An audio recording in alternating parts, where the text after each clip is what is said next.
SSC 2025 physics MCQ পার solution. প্রথম অধ্যায় থেকে যে প্রশ্নটি এসেছে, 1 am সমান কত মিটার? 1 am সমান 8 মিটার সমান 10 ইনভার্স 18 মিটার, যেটি প্রথম অধ্যায় থেকে এসেছে। দ্বিতীয় প্রশ্নটি হলো, নিচের কোনটি স্কেলার রাশি? সেটি হলো চাপ। কারণ চাপ এর নিজস্ব মান আছে, কিন্তু এর কোনো নির্দিষ্ট দিক নেই। নির্দিষ্ট মান থাকলেও এর নির্দিষ্ট কোনো দিক নেই, এর জন্য চাপ একটি স্কেলার রাশি। নম্বর প্রশ্ন, একটি নির্দিষ্ট দৈর্ঘ্যের কোনো পরিবাহীকে ধীরে ধীরে টেনে এর দৈর্ঘ্যের দ্বিগুণ করা হলে তারটির আপেক্ষিক রোধ হবে এর পূর্বের সমান। এটা আমরা পড়েছিলাম যে পরিবাহী রোধের দৈর্ঘ্য তার আপেক্ষিক রোধের সম্পর্কে সেখানে বলা হয়েছে সমান, যে দৈর্ঘ্য দ্বিগুণ করা হইলে তার পূর্বের অবস্থানে কি হবে? সমান হবে। 4 নম্বর যে কোয়েশ্চেনটি, আমরা যে শক্তি ব্যয় করি তার কত ভাগ নবায়নযোগ্য শক্তি? সেটা হচ্ছে 1/5। 5 নম্বর প্রশ্নটি হলো, কম্পিউটার ব্যবহারে স্ক্রিনটি চোখ হতে কত দূরে রাখা স্বাস্থ্যসম্মত? সেটা হচ্ছে 50 থেকে 60 সেন্টিমিটার। সবচেয়ে সহজ কোয়েশ্চেন, কারণ আমরা সকলে অবগত যে কম্পিউটার ব্যবহারের ক্ষেত্রে স্ক্রিনটি কত দূরে রাখতে হবে, সেটা হচ্ছে 50 থেকে 60 সেন্টিমিটার। অনেক সময় মিলিমিটার আকারে আসলে আমাদের মিলিমিটার আকারে দিতে হবে। পরবর্তী যে কোয়েশ্চেনটি, 1 জুল তাপ কত ক্যালোরির সমান? আমরা জানি 1 ক্যালোরি সমান 4.2 জুল। অতএব 1 জুল সমান 1/4.2 ক্যালোরি। অতএব 1 জুল সমান 0.2388, যা 0.24 সমান। অর্থাৎ আমরা এটা জানি যে 1 জুল সমান 0.24 ক্যালোরি। এটাই হবে সঠিক উত্তর। 7 নম্বর প্রশ্নটি হলো, স্লাইড ক্যালিপার্সের সাহায্যে কোনো দণ্ডের দৈর্ঘ্য পরিমাপ করতে গিয়ে প্রধান স্কেলের পার্ট 5 সেন্টিমিটার, ভার্নিয়ার সমাপতন 7 পাওয়া গেল। যন্ত্রটির ভার্নিয়ার ধ্রুবক 0.1 মিলিমিটার হলে দণ্ডটির দৈর্ঘ্য কত?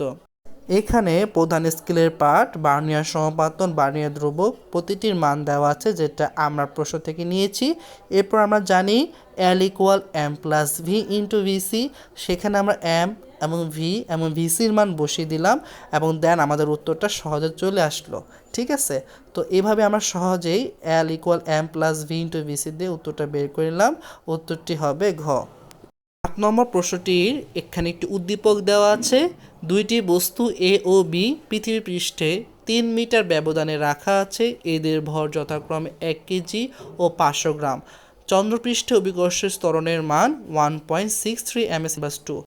এখানে বি দেওয়া আছে 500 গ্রাম, দ্যাট মিন্স এটাকে আমি 1000 দ্বারা ভাগ করলে আসে 0.5 কেজি। পাশাপাশি এখানে জি এর মান দেওয়া আছে 1.63 ms/2। তো আমরা ওজনের সূত্র জানি W = mg। সেখানে আমরা m এবং জি এর মানটা বসিয়ে দিলাম এবং আমরা উত্তরটা পেয়ে গেলাম 0.815 নিউটন। তো আমরা এভাবে আসলেই ওজন বের করতে পারবো। যে কোয়েশ্চেনটি, এ ও বি এর মধ্যে ক্রিয়াশীল বলের মান কত, সেটা বের করার জন্য আমরা একটি ছবির মাধ্যমে দেখানো হলো যে এ এবং বি দুটি বস্তু, যাদের ওজন দেওয়া আছে m1 = 1 কেজি, m2 = 0.5 কেজি। কারণ 500 গ্রাম ছিল, তাকে 1000 দ্বারা ভাগ করে আমরা কিন্তু কনভার্ট করেছি এবং সেখানে জি এর মানও দেওয়া আছে এবং সেখানে আমাদের ডি এর মানটাও দেওয়া আছে। তো আমরা এখানে সব কিছু মান যখন আমরা এখানে নিব, যে F = G × m1 × m2/d², তো সেখানে আমরা মানগুলো বসাই দিলে আমাদের উত্তরটা চলে আসবে 3.70 × 10⁻12 নিউটন। এটা উত্তরটি হবে ঘ। নিচের কোন রাশি জোড়া একক ভিন্ন? তো প্রথম যেটি দেওয়া আছে স্মরণ ও বেগ। তো স্মরণের একক হচ্ছে মিটার আর বেগের একক হচ্ছে মিটার/সেকেন্ড। তো এই দুইটা মিলবে না। পরে দেওয়া আছে ত্বরণ এবং মন্দন। ত্বরণের একক ms/2 এবং মন্দনেরও ms/2। এই জন্য উত্তর হবে খ, যে ত্বরণ ও মন্দন এই দুইটির জোড়া একক অভিন্ন। পরবর্তী প্রশ্নটি হলো, নিচের কোনটি সঠিক, মানে সম্পর্কটি সঠিক? 3α = β = gamma, Q = msc, GT² = 4π² L এবং ρ = RL। তো আসলে সঠিক উত্তর হবে জিটি স্কোয়ার 4π² L। কেন হবে? কারণ আমরা জানি টি ইকুয়াল টু π√L/g।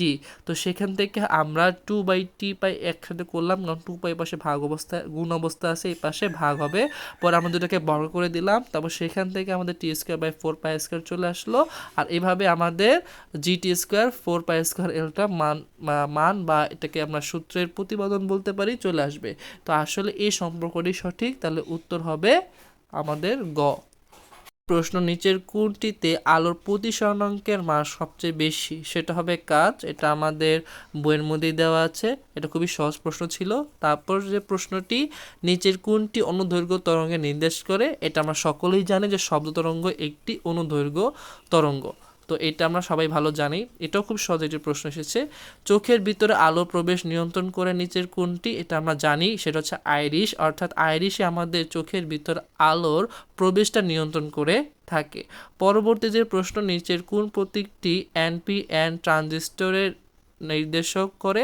সেটা হচ্ছে এই ছবি থেকে তোমরা বুঝতে পারছো, যেখানে দেখো CBE এই একটা ওয়েতে দেখো যে চলে যাচ্ছে, যে একটা তীর চিহ্ন অংশটা সেটা ইর দিকে চলে যাচ্ছে, এরকম অংশ যেটা সেটাই কিন্তু NPN ট্রানজিস্টরে তোমার নির্দেশটা করে থাকে মূলত। এই উত্তরটা হবে ক। তো সকলেই এই বিষয়টা সবসময় মাথায় রাখবে। পরবর্তী যে প্রশ্নটি, তরঙ্গ স্থির দুটি সমদশা সম্পন্ন কণার সর্বনিম্ন দূরত্ব কত? তো আসলে আমরা এখন একটা চিত্র দেখব, চিত্র দেখলেই বুঝতে পারবো। দেখো এখানে একটা চিত্র দেওয়া আছে একটি ওয়েবের। তো ওয়েব মানে হচ্ছে তরঙ্গ। এখানে আমরা জানি যে এই ওয়েবের একটা পার্ট হচ্ছে λ/4। তো একটা সমদশা সম্পন্ন দুটি তরঙ্গের আমরা যদি দূরত্ব নির্ণয় করতে যাই, সেক্ষেত্রে উত্তরটা হবে ল্যামডা। অর্থাৎ একটি তরঙ্গ থেকে আরেকটি তরঙ্গের যে দূরত্ব সর্বনিম্ন সেটা হবে ল্যামডা। তো উত্তরটি হবে আমাদের যেটা দেওয়া আছে সেটা হলো গহ নাম্বার উত্তরটি। পরবর্তী যে প্রশ্ন, সমতল আয়নাসৃষ্ট বিম্ব অসৎ ও সোজা, খর্বিত ও বিবর্ধিত। তো নিচের কোনটি সঠিক হবে? সেটা হবে সোজা। এটা আমরা সকলেই জানি, কারণ খর্বিত আর বিবর্ধিত হবে না। তো এই জিনিসগুলো আসলে আমাদের মাথায় রাখতে হবে, যে আমরা আসলে খুব ইম্পর্টেন্ট লাইনগুলো থেকে প্রশ্নগুলো আসে, বেসিক থেকে প্রশ্নগুলো চলে আসছে এবছর। 18 নম্বর যে প্রশ্নটি, নিরাপদ পানির ঘনত্ব 1000 কেজি mSv/3 এবং তোমার দেহের ঘনত্ব 985 কেজি mSv/3 হলে ওই পানিতে সাঁতার কাটার সময় তোমার শরীরের কত অংশ ভাসবে? এটা আমরা কীভাবে বের করব? এটা খুব সহজে। মনে করি আমরা এখানে পানির ঘনত্ব ρ1 = 1000 কেজি mSv/3 এবং দেহের ঘনত্ব 985 কেজি mSv/3। তো সেটা আমরা ρ2/ρ1 × 100% করলে 98.5% আসছে। এই 98.5% অংশ ডুবে যাবে। তাহলে আমরা জানি যে কতটুকু অংশ ঘনত্ব মানে সেই অংশটি ডুবে যাচ্ছে, তাহলে ভাসবে কতটুকু? সেটা 100% মাইনাস 98.5%। অতএব উত্তরটি হবে 1.5%। আসলে আমরা খুব সহজে প্রশ্নগুলো যদি ধরতে পারি, তাহলে উত্তরগুলো অ্যান্সার করা খুবই ইজি হবে। পরবর্তী যে প্রশ্ন, একটি 75 মাইক্রোফ্যারাডের এর ক্যাপাসিটর 220 ভোল্ট বিভব পার্থক্যে যুক্ত করা হলে তাতে কতটুকু চার্জ সঞ্চিত হবে? তো আমরা জানি এখানে Q = CB, C = 75 মাইক্রোফ্যারাডে, আর 1 মাইক্রোফ্যারাডের সমান 10⁻⁶। সো আমরা সেটা দিয়ে দিলাম, এবং আমাদের সূত্র অনুযায়ী Q = CB, C এর মান দেওয়া হয়ে গেল 75 × 10⁻⁶, এবং 220 ভোল্ট আমরা দেওয়া হয়ে গেল, এবং সহজে আমাদের মান চলে আসলো 1.65 × 10⁻² কুলম। তো আসলে খুব সহজ প্রশ্ন আসে, আমরা যদি একটু সহজে প্রশ্নটা ধরতে পারি তাহলে আমরা সূত্র বসে উত্তরগুলো লিখতে পারবো। পরবর্তী যে প্রশ্নটি, পেলভিক মাসের উপস্থিতি শনাক্তকরণ নিচের কোনটি ব্যবহার করা হয়? সেটা হচ্ছে আলট্রাসোনোগ্রাফি। পেলভিক মাস হচ্ছে যখন একটি মহিলা প্রেগনেন্ট অবস্থায় থাকে, তখন আমরা আসলে সেই শনাক্তকরণের জন্য আলট্রাসোনোগ্রাফি করা হয়ে থাকে। পরবর্তী যে প্রশ্ন, কোনো বস্তুতে চার্জের উপস্থিতি নির্ণয়ের জন্য কোন যন্ত্রটি ব্যবহার করা হয়? সেটা হচ্ছে ইলেকট্রোস্কোপ। অর্থাৎ ইলেকট্রোস্কোপ ব্যবহার করে আমরা আসলে চার্জের উপস্থিতি নির্ণয় করতে পারি। পরবর্তী যে প্রশ্নটি, একটি বাল্বের গায়ে 23 ওয়াট 220 ভোল্ট লেখা থাকলে সেই বাল্বটির রোধ কত হবে? তো আমরা জানি যে P equal V square by R. তো পি এর মান 2300 ওয়াট, বি এর মান 220 ভোল্ট, অতএব P equal V square by R, অতএব R equal P square by V square by P. অতএব সেখানে আমি যখন বি স্কোয়ার এবং পি এর মানটা দিয়ে দেবো, অনায়াসে আমাদের মানটা চলে আসবে। ঠিক আছে, তো এইভাবে আসলে আমরা সহজে কতটুকু রোধ আমরা সেটা বের করতে পারবো। তাহলে আমাদের মান আসলো আর ইকুয়াল 2.10 ইন্টু 10³ বা 10³ ওহম। তো এটা উত্তরটি আসলে ক হবে। তো আমরা এভাবে আসলে সহজেই আমরা এমসিকিউ সলভ করতে পারবো। 25 ডিগ্রি সেলসিয়াস তাপমাত্রায় 2 মোল গ্যাসীয় পদার্থের আয়তন 200 ঘন সেন্টিমিটার। সার্বজনীন গ্যাস দ্রুবকের মান দেওয়া আছে 8.314 joule Calvin inverse mole inverse. উদ্দীপকের পদার্থটি আয়তন প্রসারণ সহগ কত? সেটা হবে উত্তর 1 ও 3, কারণ পরম তাপমাত্রার বিপরীত হচ্ছে আয়তন প্রসারণ সহগ এবং এর এসে একক হচ্ছে ক্যালভিন ইনভার্স। আর 2 নাম্বার যে প্রশ্ন উত্তরটা দেওয়া আছে এর মান 8.314 joule Calvin inverse mole inverse, আসলে এটা উত্তর হবে না, কারণ এটি সার্বজনীন গ্যাসীয় দ্রুবকের মান। সো আমাদের উত্তর হবে 1 ও 3। পরবর্তী যে প্রশ্নটি করছে যে উদ্দীপকের গ্যাসীয় পদার্থের চাপ কত হবে। তো এই চাপ বের করার জন্য আমরা চলে যাচ্ছি আমাদের একটা সুন্দর সূত্র, যেটা আমরা সকলেই জানি, যে আইডিয়াল গ্যাস আদর্শ গ্যাসের সূত্র।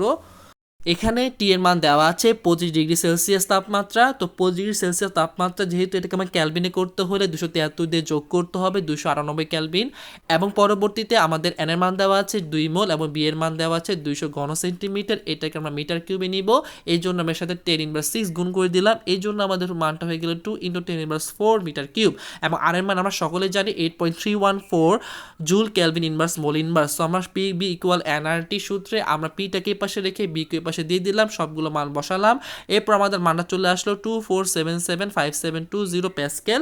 যেহেতু প্যাসকেলে চলে আসে, এটাকে আমাদের চাপে নিতে হবে, অর্থাৎ অ্যাটমসফিয়ারে নিতে হবে, এই জন্য আমরা 101325 দিয়ে ভাগ করে নিব এবং আমাদের মানটি চলে আসবে। উত্তরটি আসবে 2.45 × 10⁻² বা 10² অ্যাটমসফিয়ার। তাহলে আমাদের উত্তরটাই হবে খ। যে প্রশ্ন, তড়িৎবাহী তারের প্রভাবকে কাজে লাগিয়ে নিচের কোন যন্ত্রটি তৈরি হয়, সেটা হচ্ছে তড়িৎ মোটর। আমরা সকলে জানি যে তড়িৎবাহী তারের প্রভাবকে যখন আমরা কাজে লাগাই তখন সেটা একটি তড়িৎ মোটরে রূপান্তর হয়। তো হলে উত্তরটি হবে ক, তড়িৎ মোটর। থ্যাংক ইউ অল, ফি আমানিল্লাহ। সবাই ভালো থাকবেন।